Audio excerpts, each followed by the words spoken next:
If you ask any NFL player, most will tell you they don't want to have a bye week after just 4 games. To be one of the teams picked to sit on the first designated bye week is not ideal. Most players want that week to fall around the midway point of the season so they can get a timely rest to recharge for the second half.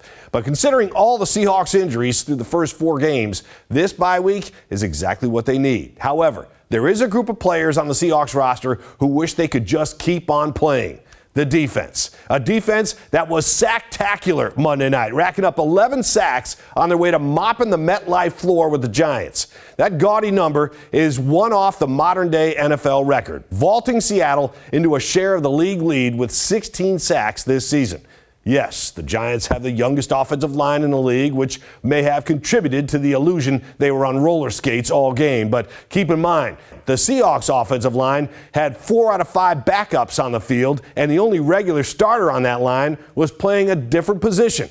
And somehow, with the combination of quality players and good coaching, Seattle's line gave up just 2 sacks and did a nice job of road grading the Meadowlands, allowing the Hawks to rush for 122 yards. Most of what I've heard this week is how bad the Giants are playing and how their season is on the brink. There's been hardly a mention of a Seahawks defense that mauled them Monday night. 11 sacks by 7 different players, including 2 from rookie Devin Witherspoon, who would have had 3 had Daniel Jones not heaved a desperation pass just before stepping out of bounds. Spoon's 97-yard interception return for a touchdown grabbed all the highlight reels, but that was just 8 seconds of his night. And if you blinked, you may have missed it. Witherspoon reached a top speed of 20.25 miles an hour on that return. Teammates Reek Woolen and Julian Love ran even faster, racing downfield to block on the play. In fact, Woolen reached a top speed of 22.25 miles an hour, the fastest speed on a play from scrimmage this season.